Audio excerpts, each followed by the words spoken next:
It all kicked off with this hummin' vibration, the kind that makes the pickle jars rattle right off the shelves in the Three Brothers General Store.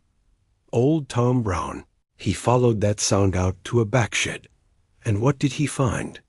A contraption that looked for all the world like a brass moonshine still, but when you touched it, it felt like it was made of pure starlight.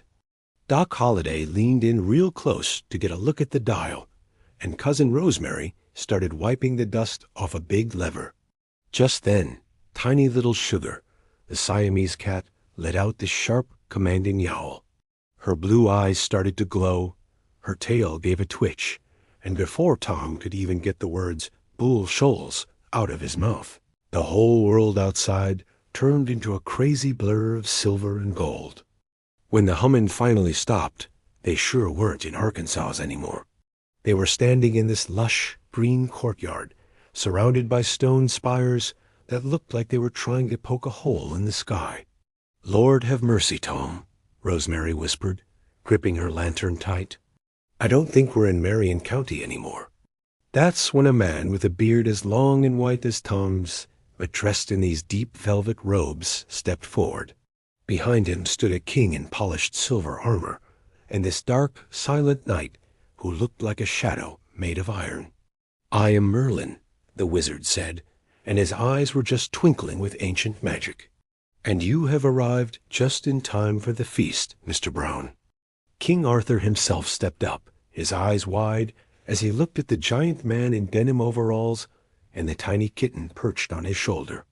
"I have fought many battles," the king said, "but I have never seen a man as mountain-like as you, or a creature as blue-eyed and regal as that sentinel on your shoulder." Doc Holliday, cool as you please, tipped his black hat. His silver-headed cane made a little tapping sound on the cobblestones. "A pleasure, Your Majesty. We've come a long way for a visit, and I hear your table is round enough for even a giant like Tom to find a seat." They spent the whole day in the grand halls of Camelot. Tom ended up trading stories about the Ozark Bluffs with the Black Knight, while little Sugar sat right in the middle of the round table, staring at the Holy Grail with this calm Siamese dignity. Rosemary even gave Merlin a few pointers on how to keep a wood stove burning hot through a long, cold winter. When it was finally time to leave, Merlin gave the time machine a tap with his staff. In a flash, they were right back on the porch of the general store, the familiar Ozark sun warming the old wood. Old Grumpy the Buzzard was waiting for them, looking at them like he'd been to Camelot and back himself. Tom reached deep into his overalls and pulled out a sleeve of Oreos, handing the first one to the Berg. "Knights and wizards are fine for a story, Doc," Tom rumbled, his shaggy beard twitching with a grin. "But they don't have double stuffs, and they sure don't have the peace of a Three Brothers porch. Thanks for watching, everyone. Don't forget to like and subscribe for more adventures."